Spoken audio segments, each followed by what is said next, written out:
Welcome to Writers' Voices. I'm your host, Monica Hadley, and my mother, Caroline, is not with us today, but you can catch her next week. However, we have a really interesting guest. She's a second-time guest on Writers' Voices, although it's been a few years. Marie Lu is the #1 New York Times best-selling author of the Young Elite series, as well as the blockbuster best-selling Legend series. And we interviewed Marie some years ago with one of the books from the Young Elites, which was fascinating, really fun. She graduated from the University of Southern California and jumped into the video game industry as an artist. Now a full-time writer, Marie spends her spare time reading, drawing, playing games, and getting stuck in traffic. She lives in Los Angeles, California, with her illustrator-author husband, Primo Gallinosa, and their dogs. Welcome back to Writers' Voices, Marie. Hi, thanks so much for having me back on. Of course. Now, you grew up in California as well, also, right? I actually grew up in Houston, Texas. Oh, Houston, and I moved okay. I moved to LA for college. I went to USC. And did you always want to be a writer? I always loved writing.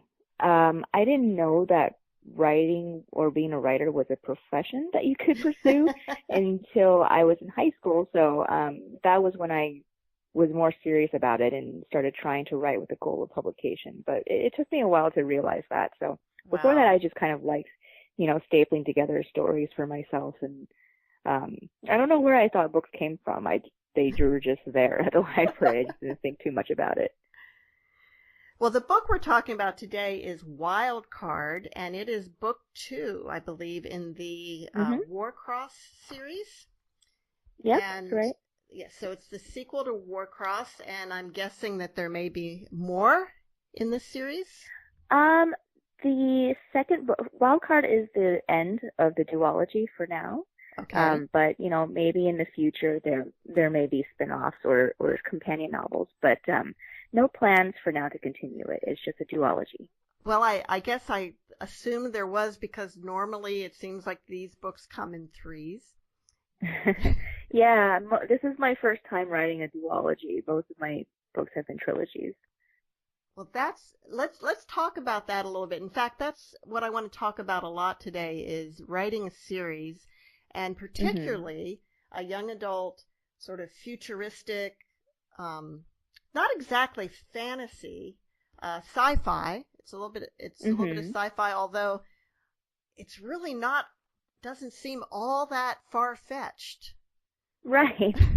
Yeah, it's definitely the most near future sci-fi that I've written. It's pretty much taking place in our present day, and to be honest, I think most of the science fiction in it is not science fiction.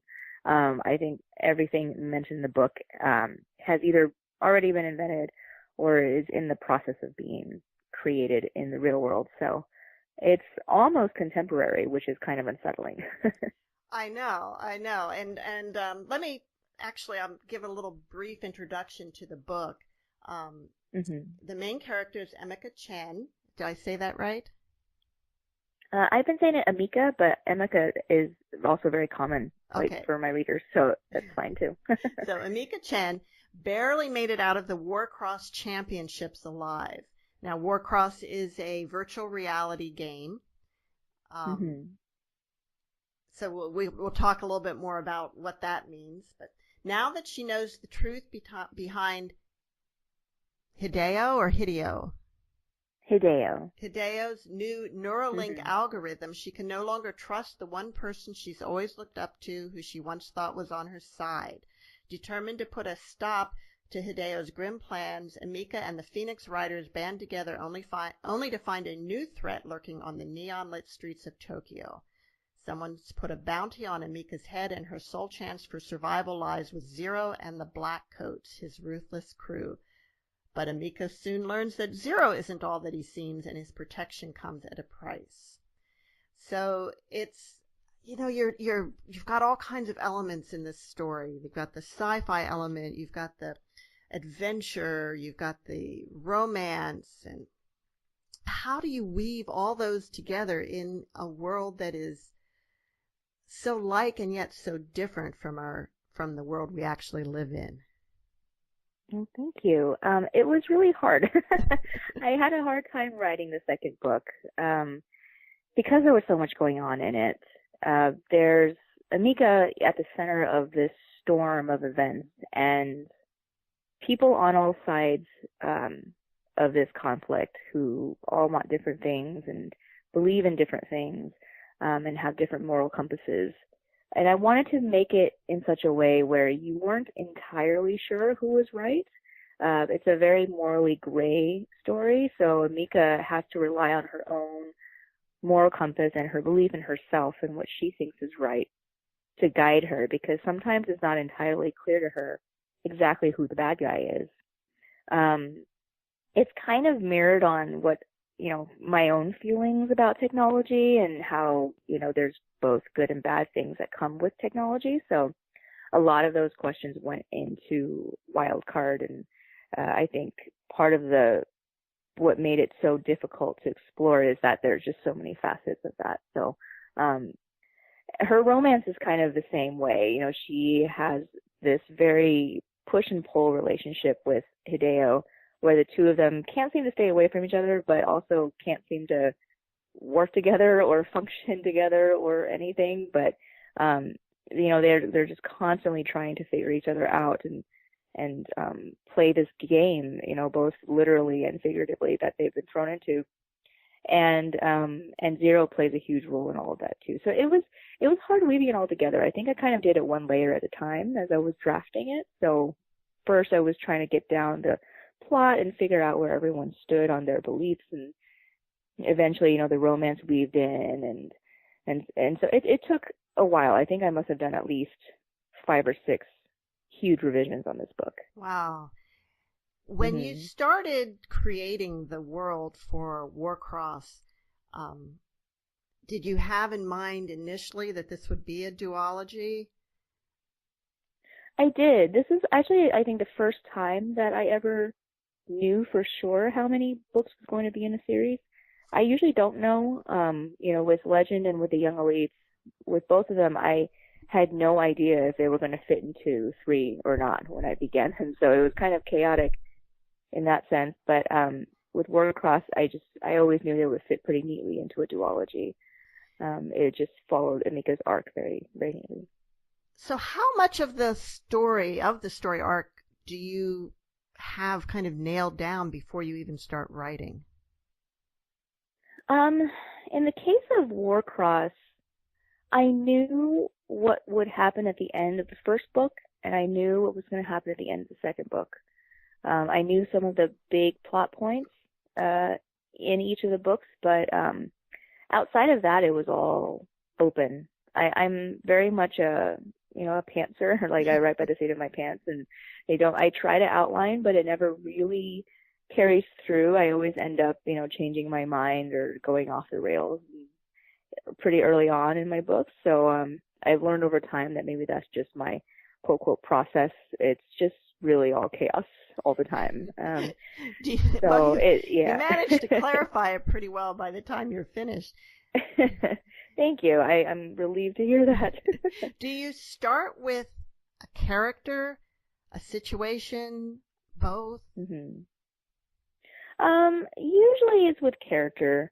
I think in Warcross's case, it was a little bit different. Usually I start with a character. So Legend, the first inkling I had for Legend was the 2 main characters. It was Day and June, and the world came about after I created them. With the Young Elites, it was the same. Adelina was always the protagonist/antagonist of the story, and everything else came after her. But with Warcross originally came from an idea actually in my Legend trilogy that I didn't get a chance to flesh out. So at the end of the Legend trilogy, there is mention of a society in futuristic Antarctica that is completely gamified. So everything about this society is a game. You level up in life. You have a level, and everything you do, like from watering your plant to taking a test, gets calculated into that score. And based on your score, you are allowed to like buy a house or take the bus or whatever in the society. And I was always fascinated by that concept of a gamified society, and I only got to explore it for a couple of chapters in Legends. But I always wanted to go back to the idea of a game that people are obsessed with. So that was the first inkling for Warcross, and it took me a few more years to find the rest of the story. And then when I did, the first thing that came out of it was Emika. So she was very, very early on. So I would say that in the case of Warcross, it was a little bit of both. It was me coming up with Emika Chen as a protagonist, and the rest of the world fleshing out around her and what she does as a bounty hunter and a hacker. But like the very, very first seed for the story was the idea of a game world. Interesting. Now, in Warcross, the game is, it's kind of like the game is a little bit separate from the world, but everybody seems to be involved in it in one way or another. Right, as in everyone in the world plays the game in some way or other. Yeah. And the tournaments are well, tell us a little bit about the tournament, which is sort of a central point. It seemed like that was more in the first book. Right. So you're absolutely right. The world of Warcross, Warcross itself is a game. It's 2 teams of 5 who are pitted against each other in virtual worlds, and this can be watched by as many people around the world as who want to watch it. The game itself has taken the world by storm. Everybody loves this game. Everybody plays it. And it's run on a system called the Neuralink. And this is something that Hideo created. It's a virtual reality platform and an augmented reality platform where you wear, these glasses in order to see it. And then later on in the story, you wear contact lenses. So you're basically involved seamlessly in this interface. And you walk around the world seeing virtual overlays over everything. So the Neuralink is the overarching interface upon which Warcross the game is run. And pretty much everyone is hooked up to the Neuralink. It's basically the Matrix. You can go anywhere in the world that you want to in the Neuralink virtually. You can walk down the street and have augmented reality overlaid over everything. You'll see street names hovering over your face, and you can see people with like virtual hair dyes and angel wings and virtual pets walking with them. It's like a hyper surreal version of society. Wow. Yeah, and then the tournaments themselves are championship tournaments that are played on a professional level by the best players of Warcross in the world, and those players are international celebrities. Like everybody knows them. They're basically like Beyonce. Do you think that this could really be our reality in the future? I would say it's not far-fetched. The game itself of Warcross is based on the current esports world, which is professional gaming, and it was loosely based on League of Legends specifically, which is a very popular game that is, in the esports world.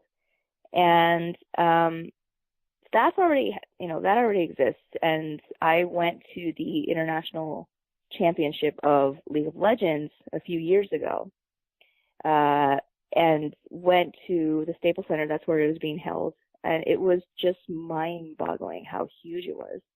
I felt like I was watching, like a basketball game from the future. It was really, really cool. The stadium was packed to the rafters. There was an overflow tournament across the street. It just felt like the biggest event in the world, and I wanted to emulate that. But how did you watch it? Was everything on big screens in that case? Yeah, everything was on a big screen. They had holograms in the middle of the arena like huge holograms in this square that showed, replays of past gameplay and ads and stuff. And they had, on the giant jumbotrons that are in the Staples Center, the actual game. And then on the floor, you had the two teams on opposite sides of the court. So it was just a very, very strange, surreal, really interesting thing to watch. I really did feel like I was in the future. So that already exists, and the technology, for virtual reality is already here, if, much more rudimentary than what is displayed in Warcross. And I don't think we're that far away from doing something like that. And I know that Elon Musk is already, like, my editor sent me this article a while back where she's like, Elon Musk is inventing a brain-computer interface that he's calling the Neuralink. Oh, no. Which was very, it was very unsettling to hear. It's a chip that you install on your brain, and it connects you seamlessly to the internet. And I was like, oh my God. So all of it is happening, and I really don't think it's far-fetched to think that it might come to pass. You're listening to Writers' Voices with Monica and Caroline, and our guest today is Marie Lu, author of Wild Card, It's Time for a Rematch, the sequel to Warcross. When you're creating these worlds for a series, how do you keep track of all the rules in the world? It's hard. A lot of the rules for me tend to change as I'm drafting, because I tend to create about half of the world before I write my first draft, and then the rest of the world falls into place as I'm finishing that first draft. So I tend to keep like a Bible of all of the world building, and that kind of helps me keep track of everything. So I've got this one giant document that I refer to for Warcross, and it has everything from how the Neuralink glasses work to how the contact lenses work to how the game of Warcross is played, all of the rules, all of the power-ups, all of the players and teams that make up the game, which countries, play it the most, what does futuristic Tokyo look like, and so on and so forth, like all the character profiles and detailed information about each character, and like a rough outline of major plot points. So all of that is in this one giant document that I use to refer to.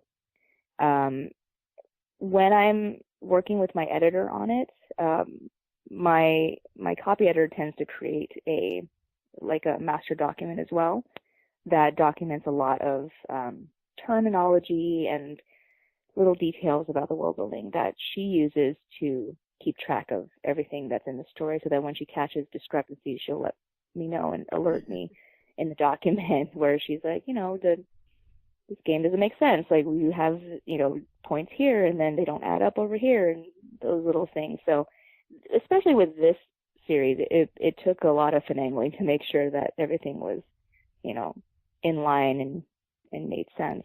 But that's usually how I do it. Now, you worked in the gaming industry. Mm-hmm. And were you designing games? I was an artist. So I would create prototypes for games or segments of games, like little things you could, like with the buttons and the interfaces, just like a little sample of what things would look like in the game. So it was a kind of combination artist design job. But you weren't actually writing the rules of the world of the game. No, I wasn't a game designer. And I would have loved to have been. Yeah. Well, you ended up being one, actually. Yeah.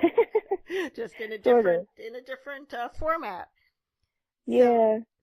So, are you a gamer?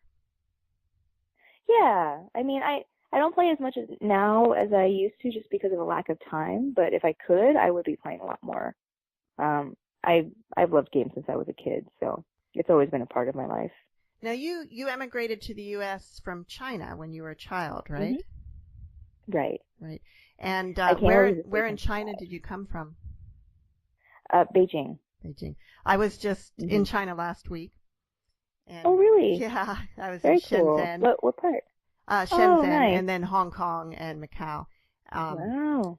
and it really is different than the U.S. There's Mhm. no doubt about that. Yeah, Yeah, it's very absolutely. interesting. This is my Mhm. second time over there. I go on business, and Very cool. yeah, it is really cool. And you set your book in Japan, in Tokyo. Mhm. And why did you choose Tokyo? I chose Japan specifically because um I feel like I needed to pay homage to the fact that Japan is where our modern gaming world comes from, like the industry, the way it is. It basically originated in Japan. You know, we have Nintendo, we have Sony, Sega, like that all came from Japan. So if you go to Tokyo now, gaming is such a part of life in a way that it's not quite yet here. Um, they've got huge gaming halls and, you know, buildings, 5 or 6 story buildings that are just dedicated to games. So it Wow. felt right, you know, to set the story there. Have you spent much time in Tokyo? I've been there a couple of times, both for research for Warcraft. So there's that's the main reason why the books are written in a way where Amika is a tourist to Japan. She's kind of scratching the surface of this futuristic Tokyo, and that's very much how I experienced Tokyo. You know, not as a resident or anything like that, but just as somebody who was there for the first time and just completely dazzled and overwhelmed by how futuristic and different and colorful it was. You're listening to Writers' Voices with Monica and Caroline, and our guest today is Marie Lu, a #1 New York Times best-selling author of Wild Card, which is book 2, the sequel to Warcross. Now, Amika Chan, of course, is a young woman, Hmm. and your protagonists have always been female. Is that true? Almost always, yeah.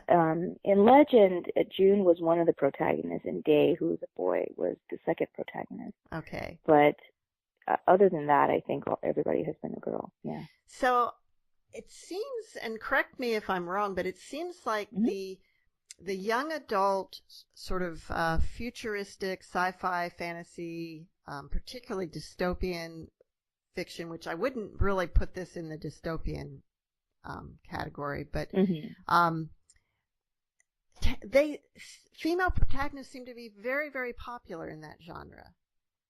Right. Why do you Yeah, think that I'm is? um I think maybe because there has been like a dearth of them in the past. Yeah. You know, when I read fantasy and science fiction when I was growing up, almost no book starred young girls or females of any kind, let alone, you know, female protagonists. And it never really occurred to me that you could have a female protagonist, or that maybe that was something that was sorely lacking in the genres. So I, you know, when I was a kid writing my, you know, first science fiction and fantasy manuscripts, I always had a boy in at the center of those stories because it just that's all I knew. And it wasn't until I read my first fantasy novel that had a female protagonist in it that I realized how skewed that was.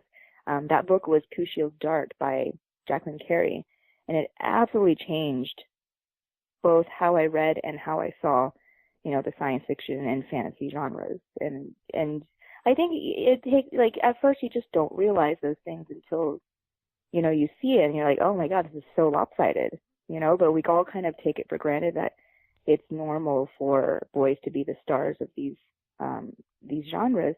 And now, you know, you see a lot of the stories that broke out early on in Mm-hmm. science fiction and fantasy, especially in young adult and children's books, Harry Potter, Twilight, The Hunger Games, and Divergent. Like these stories, you know, with the exception of Harry Potter, although Hermione's my favorite character from that world, they're all starring young girls. with very Exactly. intensive agency. And I think it's because no one had been catering to girls who are ravenous readers. And to be able to see yourself suddenly appear in a story in a genre that, originally has been very, and still is quite hostile to, women characters, I think young girls, especially, I was one of those girls, were absolutely, thrilled and delighted by that. And so you see these phenomenons happening where we're like, oh my God, I had no idea that I could read something like this, and see a young woman at the starring, at the center of a world like this. And like I was captivated by the Hunger Games and by Katniss. Yeah. There just weren't a lot of stories like that. Well, even and as so I think, as an adult, I found that too, because right. I grew up there weren't any Mm-hmm. female adventure heroines Mm-hmm. at all. I mean, we had Jane Right. Eyre, for Pete's sake. Right. Yeah, there was Jane Eyre and there was Anne of Green Gables, and that was Well, there was about Nancy it. Drew. There was Nancy And Drew. Nancy Drew. I love Nancy Yeah. Drew. Yeah. Yeah, we did have Yeah, Nancy Drew. we did. Yeah, but it's like you could count them on one hand. Yeah. Yeah, and now I think people realized not only that there was such a lack, but that there's a huge demand for this, and that we have been neglecting a full half of the population. Well, the And conventional wisdom used to be that boys would not read a story with a female protagonist, but girls would read a story with a male protagonist. Right. Do you think that's still true at all? I think maybe to a certain extent is true only because that is the way that society and adults pitch it to boys. I think if boys were just allowed to explore on their own, I don't think they would care at all. Yeah. But we as a society have a tendency to shame boys for liking things that are feminine and appreciating things that star women. If like I've experienced this myself at bookstore signings or events or at school events where a boy will wait until everyone else has left before he comes up to me and says, I really like the romance in your story. Because he can't say that out loud. This is the flip side of feminism, of misogyny, where boys are kind of unconsciously taught over and over again by the adults in their lives that, it's weird and bad to like what's considered feminine. It's like boys don't like princesses and boys don't like romance and boys don't, like the soft things, the feminine things. And if you do, you are teased mercilessly for it. And so out of that come this generation of boys who are like, I don't touch things written by women. I don't consume content starring women. I don't touch things that are considered feminine.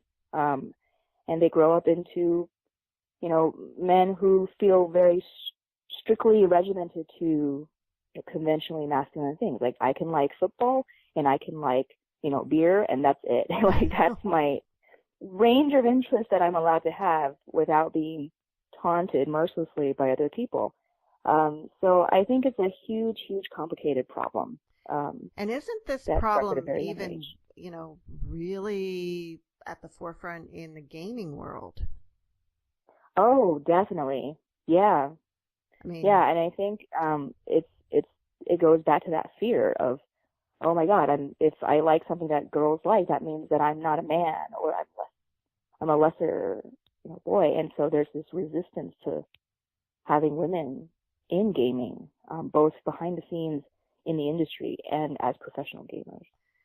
It's really gone. I mean, I don't know that much about it, but I've seen some of the news stories where it's like, I mean, yeah, it's like Gamergate was this fiasco that happened several years ago, and it was basically this huge backlash against women in games, and women would find themselves doxxed, online, their personal information exposed, harassed off of the internet for voicing their criticisms of the problems inherent in both video game content and in the video game world. So It have was you gotten any awful to see. pushback because, here you're writing books about Hmm.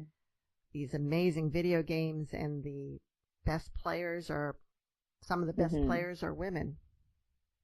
Yeah, I get the occasional message, from people who think that, oh, this is not for this is unrealistic to have, women in these roles or whatever. But overall, I am overwhelmingly like the feedback is overwhelming from young women who are gamers and who are like, I'm so glad and excited to see a story with a girl gamer, and a girl tech person and a girl hacker, in these kind of traditionally very suffocatingly male dominated areas, and that has been very heartening to see. I mean, I know a lot of gamer girls who love games, but don't really talk about it, and they don't, advertise it online for fear of being harassed, and it can get very ugly. So I wanted to write something for them, Well, because I'm a gamer I'm girl. glad you So did, and I think thank that you. society is changing a little bit, and of course this is Yeah. a very individual story, but my Mhm. grandson is turning 9, so he's 8 at the moment. He's Oh, almost 9. sweet. He loves Minecraft. He started playing Minecraft a couple years ago Great. and almost immediately got really, really into it. And he plays Mhm. in creative mode, Mhm. and he So great. builds these amazing worlds. He's got like a theme park world, and he's got a dinosaur world, and he's got all these worlds. Well, his little sister, um, who just turned 6, Mhm. so this would have been when she was 5. He taught her how to play, um, Oh, and great. she got really into it. And when I heard that, and they play side by side on their iPads, but they can, if they're on Mhm. the same IP address, they can see and get into each other's worlds. Mhm. He plays on the TV That's so too great. with the joystick and so forth, but the iPad with the Oh. touch screen is a little easier for her. Mhm. And but the cutest thing, I said, so I hear you taught your sister to play Minecraft. He goes, yes, and Mhm. she's an expert. Oh, I love that so much. That's so great. I'm so glad they play together and that he's so supportive of his sister. Yeah, I yeah. love it. And they love to Yeah. play it together. It's so That's so cool. great. It's so cool to hear. And I think that if more adults were accepting of that kind of behavior, I think boys would feel much less pressured to, be hostile in Yeah, these types of things. So I think that's so great. Good for him. yeah, And good for her too. yeah, yeah. Well, she definitely wants to emulate her brother in just about Mhm. everything, and so at the moment she's doesn't like princesses anymore. No Mhm. Disney princesses. Um, she only likes things that her brother likes. Jurassic Mhm. World and Godzilla, but she does make room for Well, Hello Kitty nice. and Oh, I love Hello Kitty. I still yeah, love Hello and Kitty. Peppa the Pig. Oh, nice. Yeah. Good choices. So I do think that kids today, they're growing up really where video games and the whole computer Mhm. world is so natural to them. I mean, my granddaughter Mhm. literally learned to crawl to get to the laptop. Wow. And by the age of Yeah. 2, she knew how to to to look for surprise egg videos in YouTube, which was her favorite thing. Or I Wow. don't know if you know That's about incredible. surprise eggs. Yeah, yeah. Oh yeah. Yeah. Yeah. The YouTube is a whole strange new thing for me. Like there's like this a slime phenomenon where young people love watching videos of how to make slime, Oh my like goodness. unboxing videos where they just watch people unbox gifts. It's Yes, just a yes. The it's a kids really fascinating they thing. loved that when they were a little bit smaller. Yeah. They would watch, and there's this one little boy on there who tries out all the toys and Mhm. basically does Yeah, I heard reviews of about all him. these toys, and yeah, they Mhm. love that stuff. It's so fascinating to me. So let's go back to the world of Warcross. Mm-hmm. Tell me a little bit about, was it the Dark World? The Dark World, right? Yes. Mm-hmm. Yeah, the Dark World is the virtual reality equivalent of the dark web, which is in the real, like in our world, we have the dark web or the dark net, and that's basically the part of the internet that you can't access on like Google, or like you can't just go on a regular search engine to find.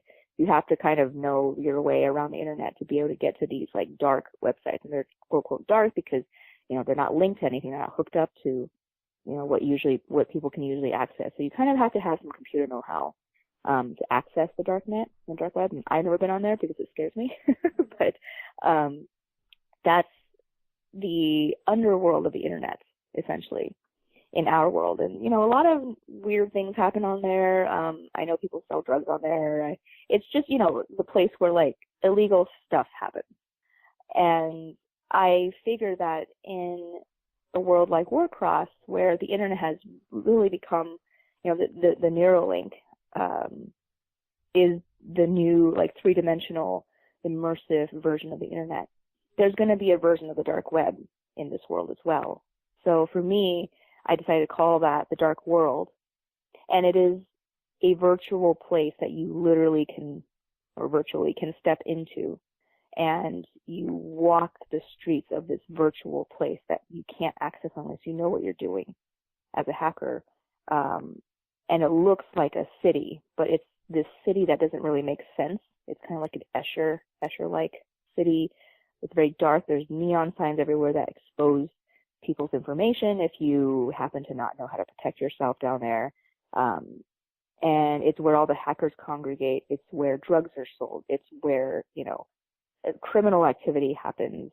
In the case of Warcross, it's where they sell and resell, illegal Warcross things.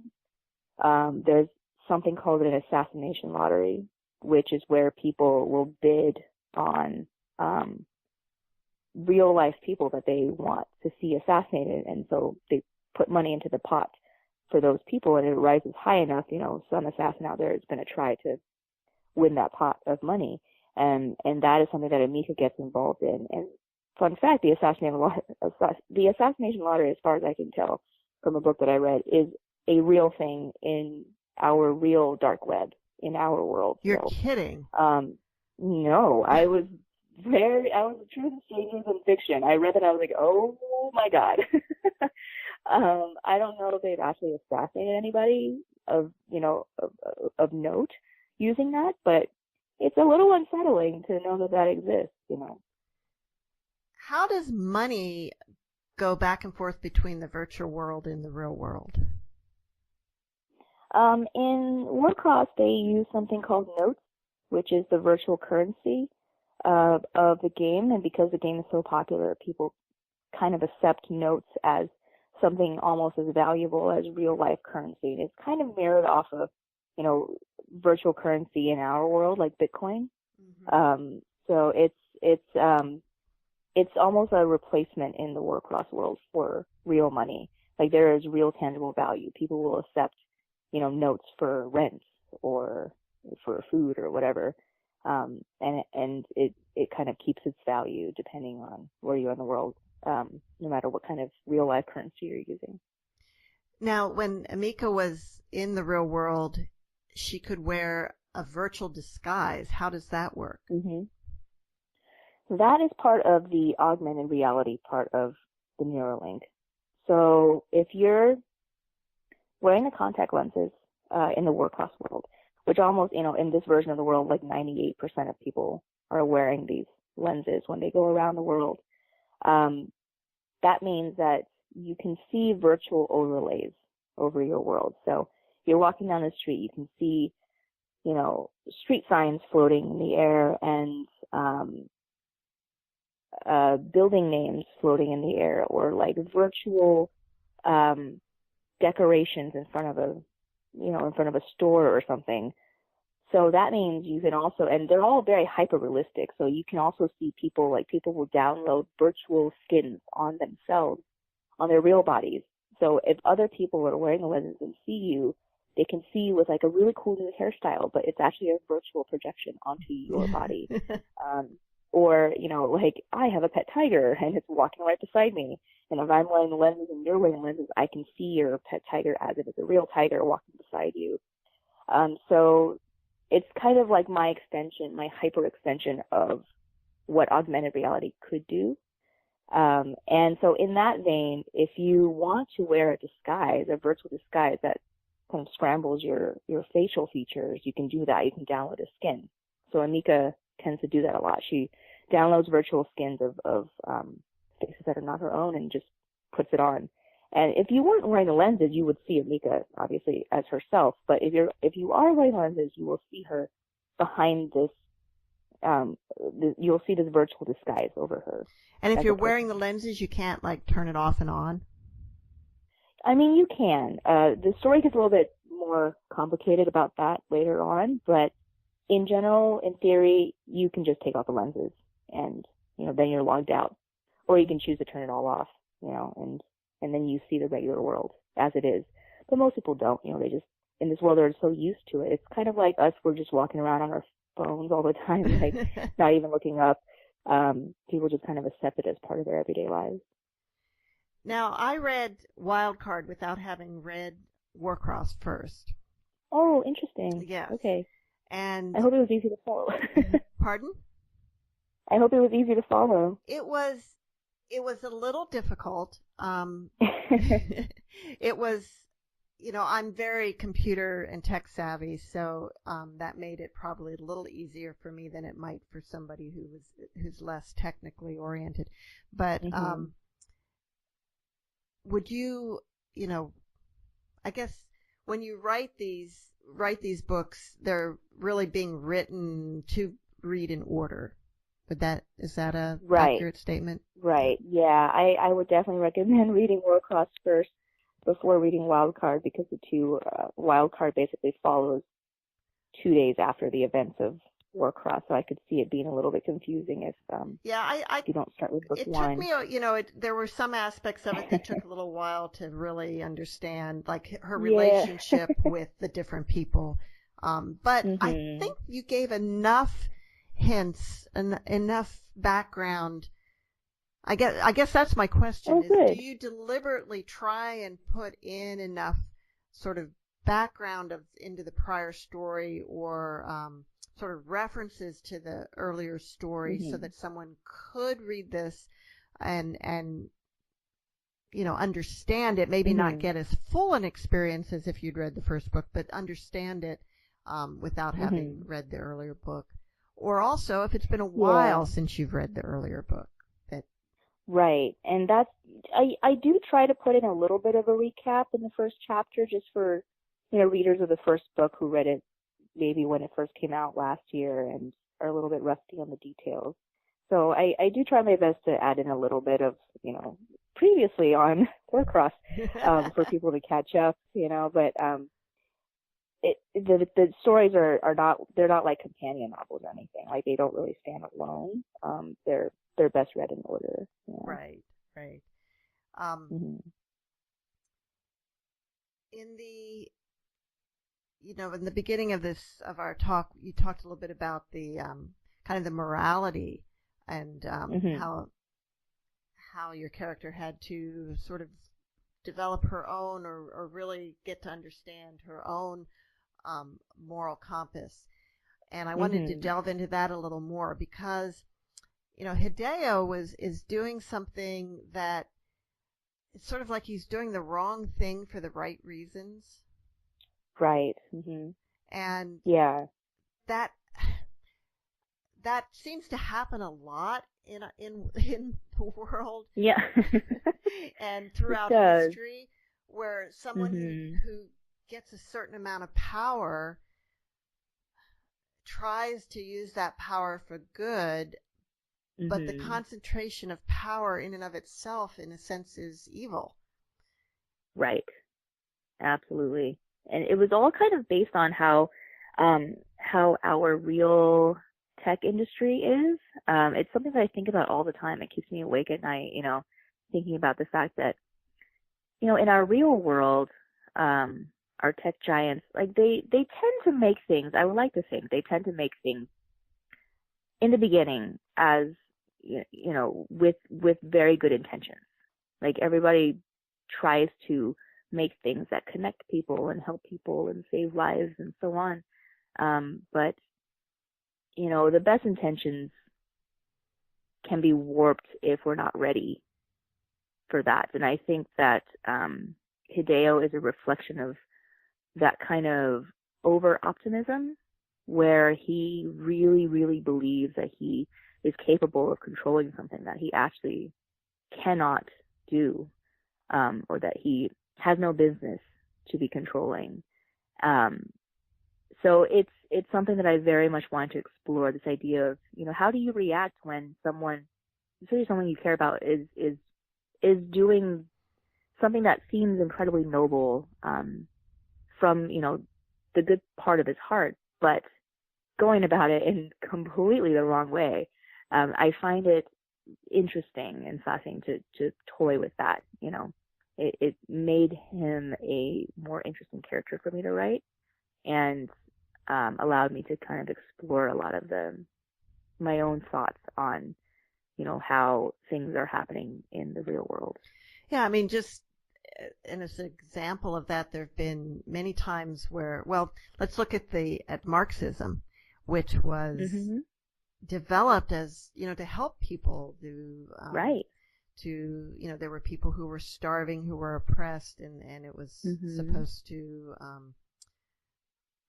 bring them dignity and control over their own lives. Mm-hmm. But then it's at the cost of certain liberties and freedoms, and Right.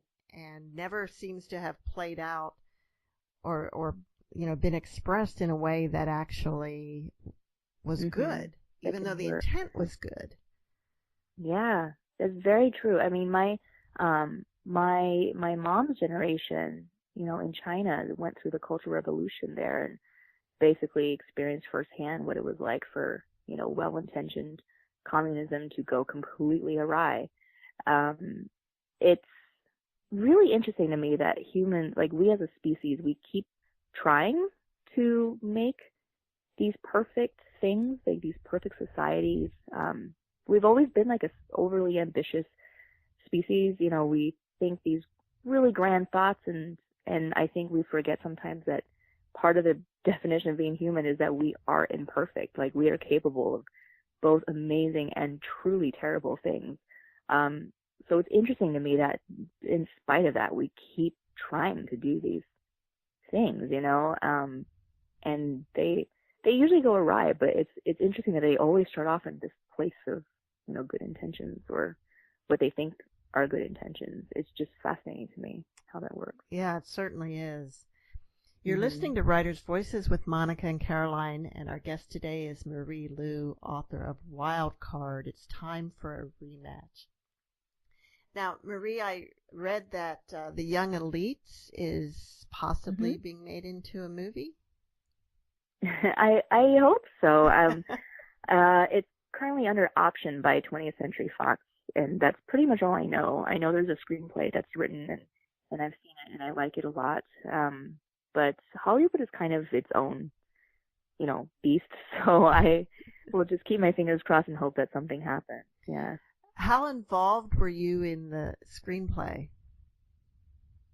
I was kind of a consultant on it.